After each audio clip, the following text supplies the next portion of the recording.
I am welcoming you all of them to Chemistry of Main Group Elements course. Today I am going to talk about oxides of phosphorus. Oxides of phosphorus.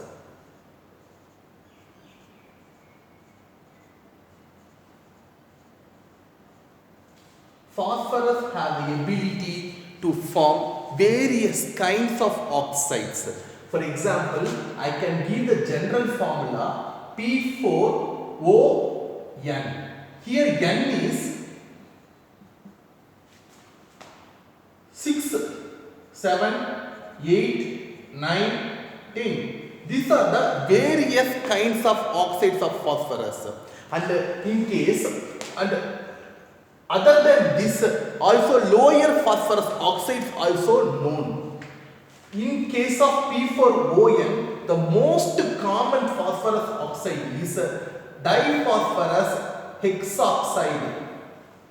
Tetraphosphorus hexoxide P4O6.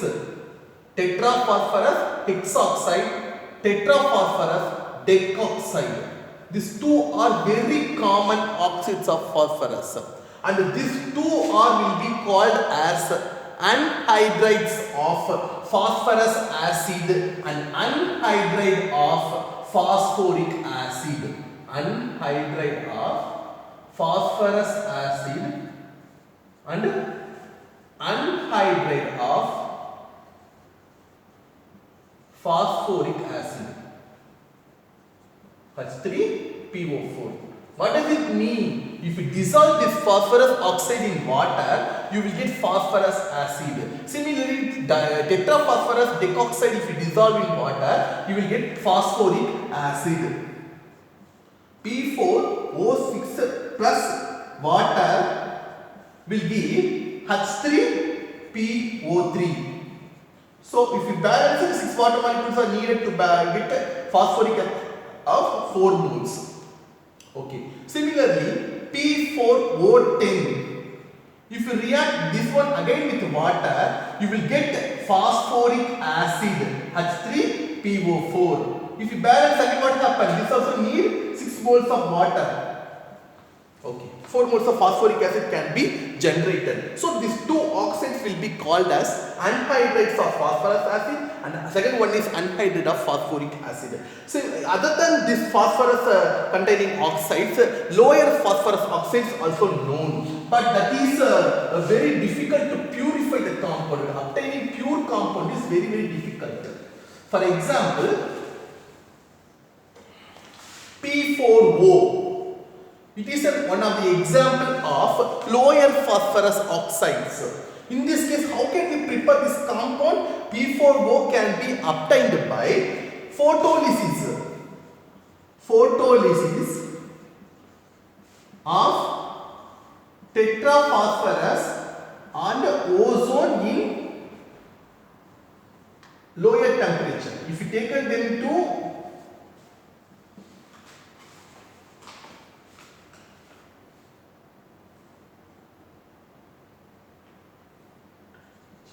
okay.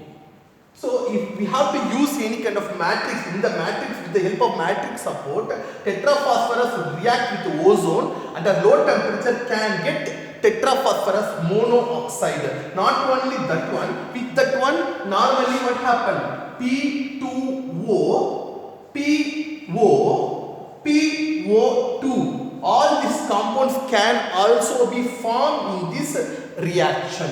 You can see that one P2O, PO and PO2, these are isoelectronic with nitrous oxide, nitric oxide and nitrogen dioxide. So the valence electron of both of them are, because nitrogen and phosphorus will be in the same family, so you can expect both have almost the similar type of structures. So in this reaction with PO4, with these compounds also can be obtained. So these structures almost we can expect similar with the oxides of nitrogen. When we come to P4O, P4O has two different isomers. One is, for example, if you take a tetraphosphorus,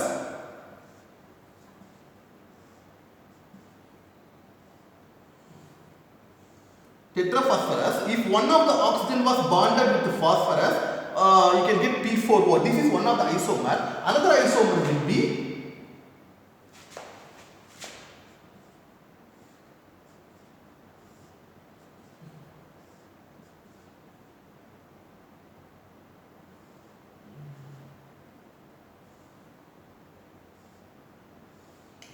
this will be the another isomer. So what is the difference between these two structures? In case all having here PP bond, here all of them have actually PP bond and one of the phosphorus having double bond O. In case of the second isomer, one of the PP bond is replaced by POP bond. So these are the two different structures for P4O. Okay. What about P4O8? If you have taken P4O8, I mean like that, tetraphosphorus hexoxide, P4O8. P4O8 can be obtained by thermolysis of P4O6. If you have done thermolysis of P4O6, we can obtain the mixture of oxides P4O7, P4O8 and P4O9. The overall composition if you take a means, if this will be 1:1:1 overall composition, if you get all of them will be in the equivalent ratio, then the overall composition can draw as P4O8. So if the P4O8 is the P4O8 means it does not have only P4O8 structure, it is the mean composition of all the three oxides of phosphorus. If you have done hydrolysis of P4O8, because P4O8 is the between P4O6 and P4O10. So if you hydrolysis this one, you will get both phosphorus as well as phosphorus acid as well as phosphoric acid. Both of them will be generated. Phosphorus acid and phosphoric acid. Balance 3 water molecules on the not 3, so it should be I think okay, it's 1/2. Okay, 3/2. Okay, if we balance, this is the balanced equation. Then next one we can go to the most selective one, that is tetraphosphorus hexoxide.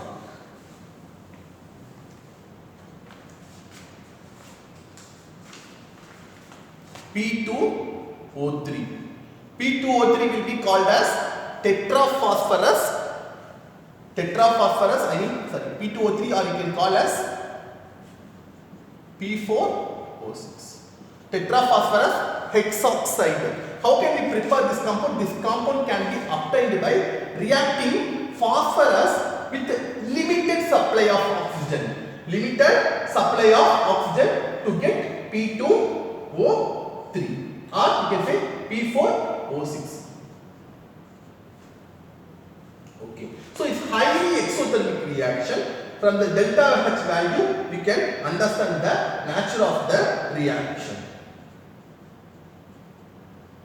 Okay. Of course, in this reaction, even though we are using limited supply of oxygen, other than most compound will be the most high yield of compound will be tetraphosphorus hexoxide. Other than this, we can get a small amount of tetraphosphorus decoxide also. P4O8 also can be formed in this reaction, even though if you are using limited supply of oxygen. So that can be purified. It can be further purified with sublimation. Once you use this procedure, sublimation, then we can get 100% pure compound of tetraphosphorus hexoxide. Then another way of synthesizing tetraphosphorus hexoxide is more direct way. It involves, you can react tetraphosphorus with nitrous oxide. In that way also what happens? We can prepare phosphorus hexoxide. So this reaction, in case of the second procedure, will give more pure compound compared with the first synthetic procedure. If you have gone to the physical properties, if the compound will be white, colorless solid, wax-like crystalline solid, wax-like, and it's very highly toxic compound. The density is 2.134 gram per centimeter cube. Melting point is 23.8 degrees Celsius. This will boil at a nitrogen atmosphere around 175.3 degrees Celsius. And the next thing is, this compound is highly soluble in most of the organic solvents such as diethyl ether, carbon disulfide, benzene, toluene. Like this compound is highly soluble in most of the organic solvents. Okay, now let me go to the structure of tetraphosphorus hexoxide.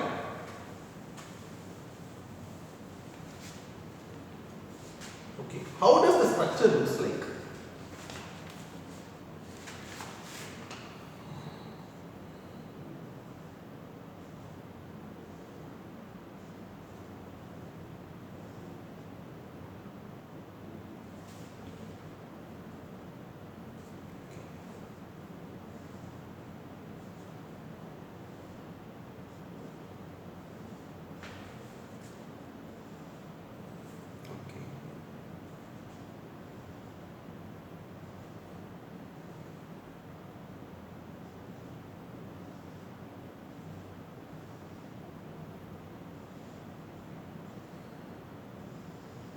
Yes. So this one is the structure of tetraphosphorus hexoxide. We have to describe it. If we describe this about the structure of this compound, the 4 phosphorus atoms are arranged in a tetrahedron. 4 phosphorus atoms are arranged in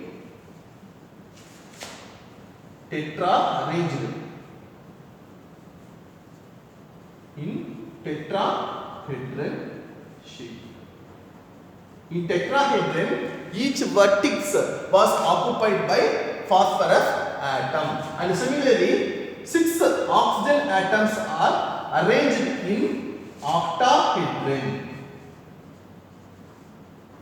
Just see that one. If you connect this one, it looks like tetrahedron like nature.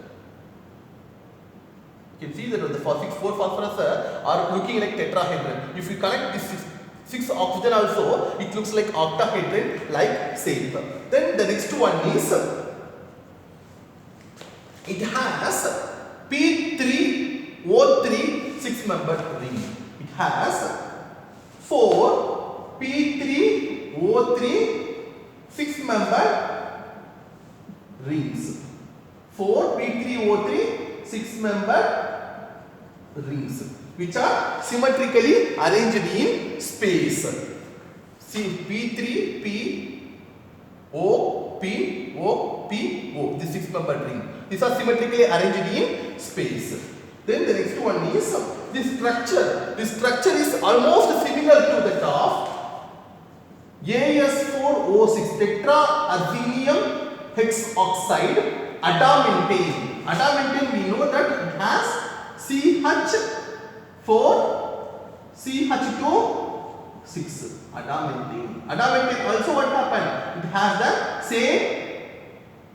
same structure. And the other one is urotropine. Nitrogen 4 CH2 6. Urotropine.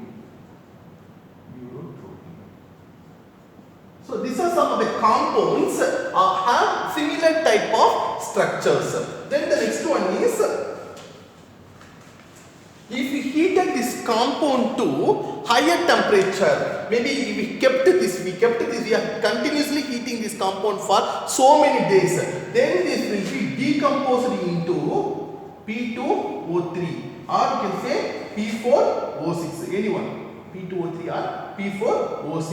If we heated this compound for so long period of time, then it will be decomposed, which is disproportionated into phosphorus and hexoxide. Phosphorus and hexoxide.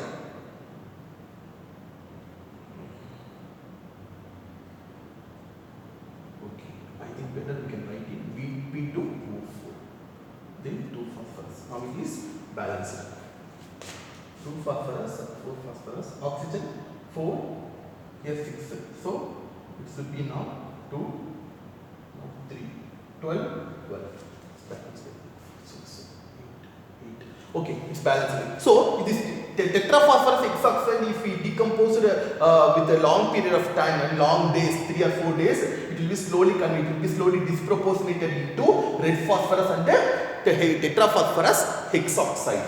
Okay. So these are some of the important physical and chemical properties of tetraphosphorus hexoxide. And maybe you can do the halogenation also, hydrogen halide reaction also. This is very sensitive towards, it can be very facile to undergo reaction with the hydrogen halide to form P phosphorus acid and PCl3.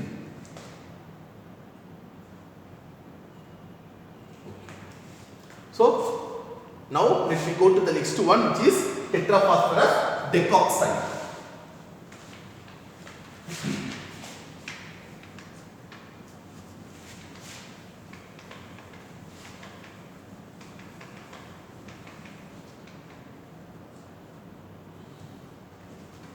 P2O5 or P4O10. Tetraphosphorus decoxide can be obtained by reacting phosphorus with sufficient oxygen. P4 plus oxygen will give P2O5. Need to balance this equation. So 5, 2. So it's balanced now. Again, what happened? This is highly exothermic reaction. It releases so much of energy, minus 2986 kilojoule per mole. It will be produced as white smoke. So again, what happened? This compound can be further purified by making use of the procedure of sublimation. Once you sublime this compound, you can get the very pure compounds of tetraphosphorus decoxide. Okay. Then the next one is physical properties. It is a white snow-like odorless powder. Odorless powder. Okay. Now let me come to the structural part. Structure of tetraphosphorus decoxide. So the core of P4O10 is similar to the top tetraphosphorus hexoxide. Further 4 oxygen needs to be inserted in 4 phosphorus atom. 4 oxygen atoms will be inserted in 4 phosphorus atom in the form of double bond O.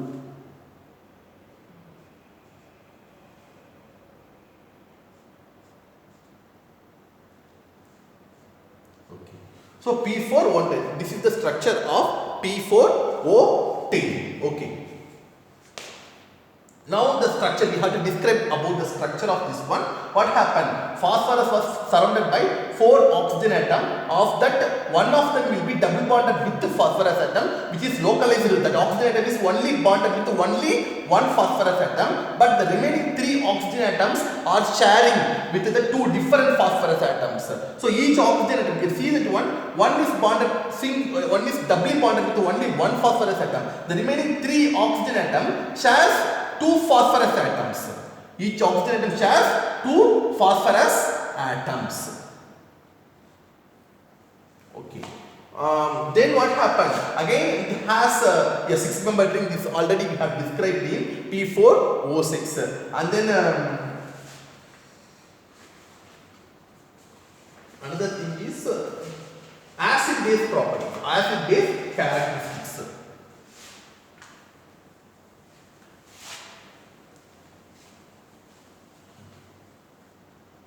In acid-base characteristics, P4O10 is highly sensitive towards moisture.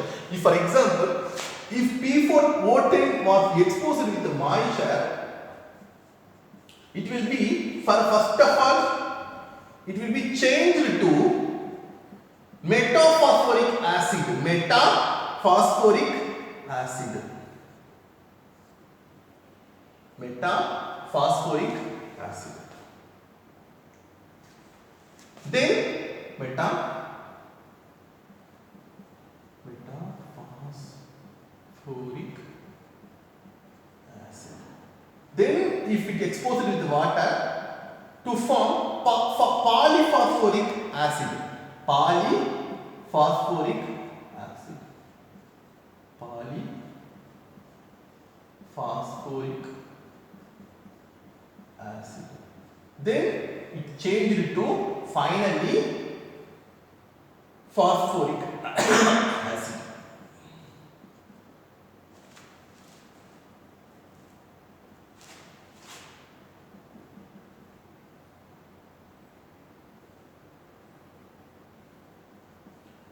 Phosphoric acid.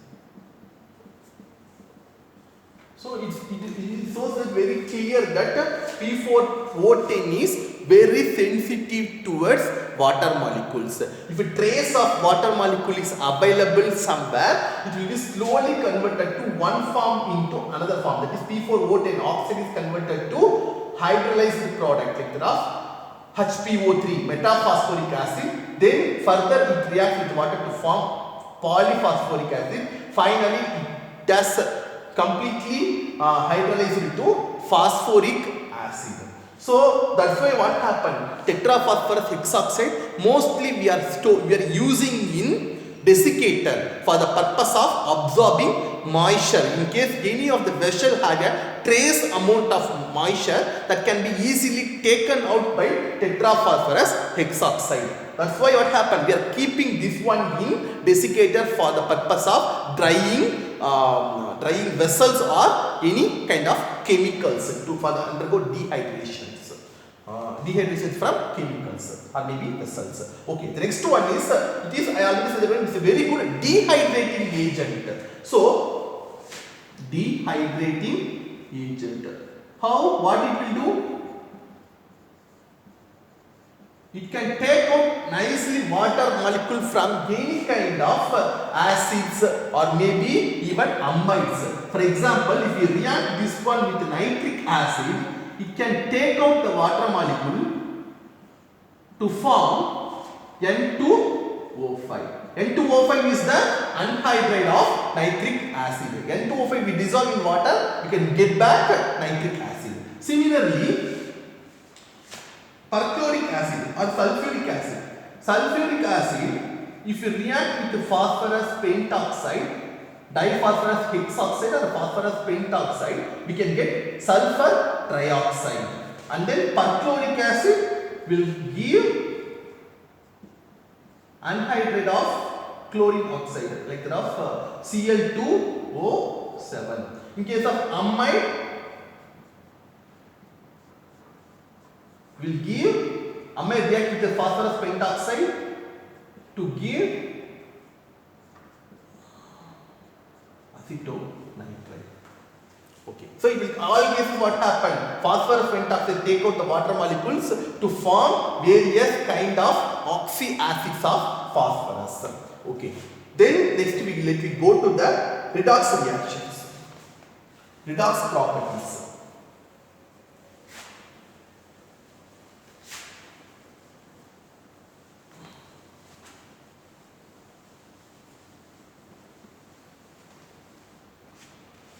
So, if you compare with nitrous oxide, if you compare with nitrogen, because when we are going to talk about tetraphosphorus decoxide, if you compare with the nitrogen oxide, the corresponding nitrogen oxide is N2O5. N2O5 is a strong oxidizing agent that we know, sir. But compared with that one, tetraphosphorus hexoxide is not strong oxidizing agent. Not strong oxidizing agent. Because why is not strong oxidizing agent? Because this oxygen having high affinity with phosphorus. I can say like in another ways, phosphorus have high affinity with oxygen atoms. So what happened? The dissociation energy of phosphorus oxygen is very high. So this molecule tetraphosphorus hexoxide is even oxygen rich, but it will never act as oxidizing agent. But it can react with carbon. But even though if it reacts with carbon to take out carbon can take out the oxygen, but that needs very high temperature. For example, P4O10, if you react with carbon, carbon is a reducing agent which can react to form phosphorus and carbon monoxide or carbon dioxide. But this reaction has to occur, it needs very high temperature. Only then what happen? It can work. Other than that, the phosphorus oxide can be converted to phosphate by reacting, for example, with barium oxide. Barium oxide, if you react, means what happened? Barium oxide, if you react, means you can get barium phosphate. Barium phosphate. Barium phosphate. But this also, for this reaction also needed high temperature.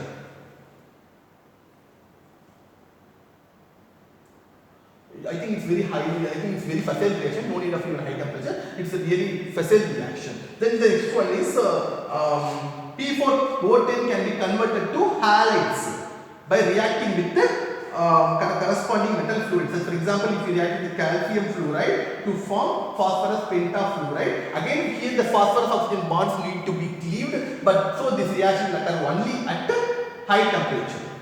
High temperature is needed for this reaction. But in case of the above reaction, phosphorus is absorbing, it's taking out the oxygen molecules, oxygen atoms. So the oxygen atom is moving from barium to phosphorus. So this second reaction is facile reactions. Then and also it can react with sodium chloride to form phosphorus pentachloride. Okay. Then next one is thermal properties. Phosphorus tetraphosphorus hexoxide can go to various polymorphs. It can be changed from one form of the polymorph to another kind of polymorph by heating to higher temperature. P4O10, it can sublime at 358.9 degrees Celsius.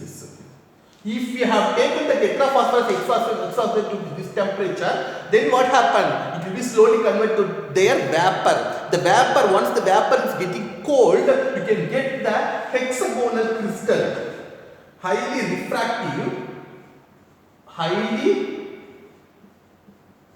refractive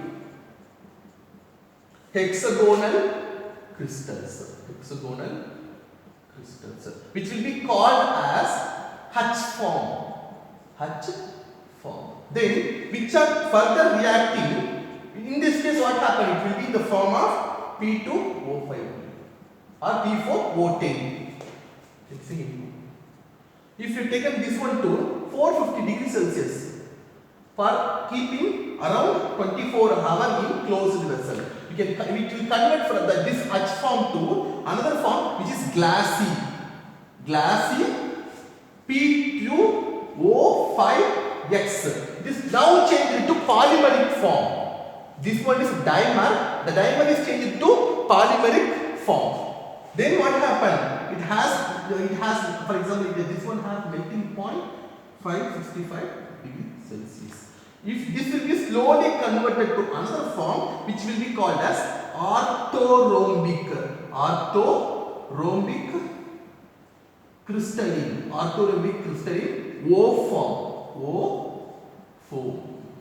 form. This one is H form, this one is O form, which has again it is a polymeric.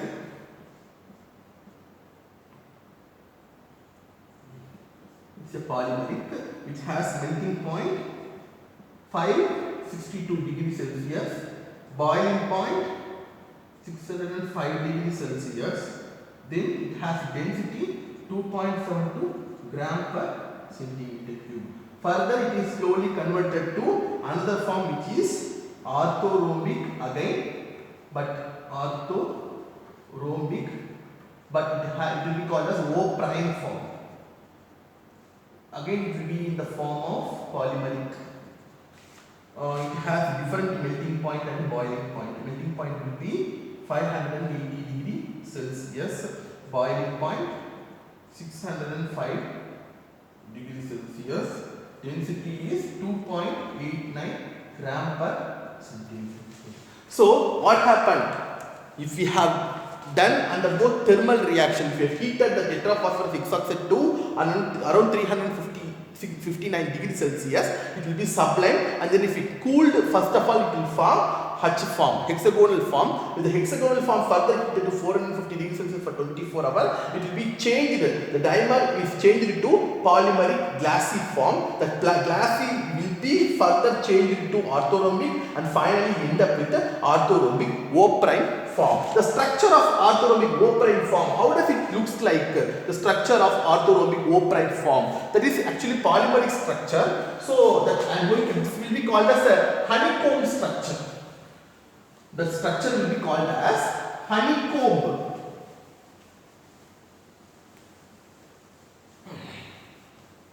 P2O5AX as honeycomb type structure.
So you can see this one, it is forming a 6-member ring. Like if you complete this one, it looks like actually phosphorus, then it has oxygen, again it has phosphorus. You can see that a honeycomb type structure. Each hexagon, if you consider this one as a hexagon, phosphorus as an atom, if you connect that, you will get a hexagon. This will be one hexagon. Each hexagon was made up of 6PO4 tetrahedra. Each hexagon has made up of 6PO4 tetrahedra, and then it is extended in x direction as well as y direction to form a two-dimensional polymeric structure. Two-dimensional polymeric P2O5X. P2O5X. So this is the structure of O prime form of P2O5X. And in case if we go to another one, orthorhombic O form. O form structure, actually if you have to describe about O form structure, O form has, instead of 6PO4, it has 10PO4. 10PO4 tetrahedra are involving in a 6-membered ring. How does a 6-membered ring actually have 6 phosphorus atoms? Remaining 4 phosphorus atoms will form another, it will extend it in another direction to form 3-dimensional polymeric structure. I hope you understood that one.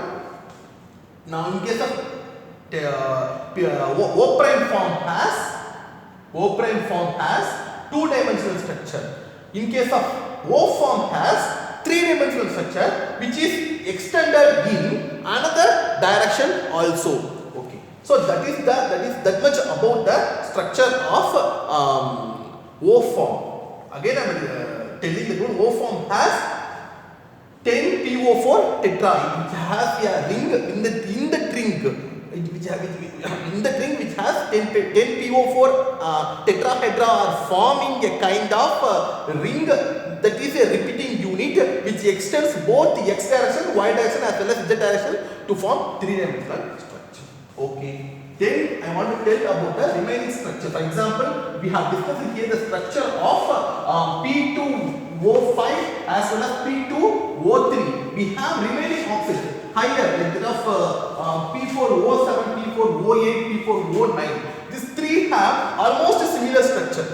for example, this one we know that this is the structure for P4O6. In case if one of the phosphorus atom was double bonded with oxygen, it forms P4O7. If another phosphorus also it forms double bond O, which will be called as P4O8. The third phosphorus also undergo double bonded with oxygen, it forms P4O9. The last phosphorus also it forms double bond O, it will be called as P4O10. So now we hope you know that the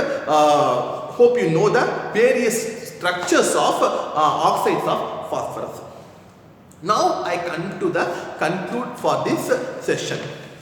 In this session, I have discussed lower phosphorus oxides as well as higher phosphorus oxides. Lower phosphorus oxides such as P4O, P2O, PO, PO2. These are some of the lower phosphorus oxides which are mostly obtained by photolysis of phosphorus in ozone at a low temperature. The higher phosphorus oxides such as P4O6 to P4O10. We have seen 5 different kind of tetraphosphorus oxides have been seen. In all cases, I have discussed the structural part as well as synthetic part.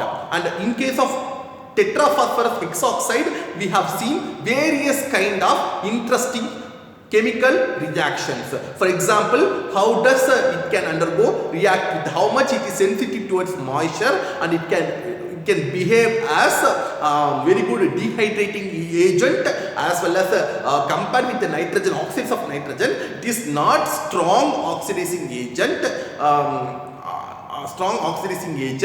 But it can undergo reaction with the chlorides and bromides, and corresponding metal fluorides to form phosphorus pentafluorides, and chlorides to form metal, like the phosphorus, non-metal phosphorus pentafluorides. So these things we have seen, and also thermal decomposition. If you have taken the tetraphosphorus decoxide to higher temperature, it will change from one form to another form. For example, first of all it is forming H form, then glassy polymeric form, then the third one will be orthorhombic form, the last one is orthorhombic O prime form. Each and every cases we have discussed their structural part also. Okay, finally we have seen the structures of remaining oxides such as P4O7, P4O8, P4O9. In case of when we come from P4O6 to P4O10, none of them have phosphorus bond. Phosphorus bond exists only to the lower phosphorus oxides such as P4O, PO, P4O and P2O. So P4O, PO, P2O and PO2. These compounds may have phosphorus bond, but higher phosphorus oxide, once we come here, there is no existence of phosphorus bond. So this much about actually oxides of phosphorus. Reference for this book is again Inorganic Chemistry, Holman, Weiber. You can read this book. In this book, almost all details are available about this topic. The 34th edition. Finally, thank you very much for participating in this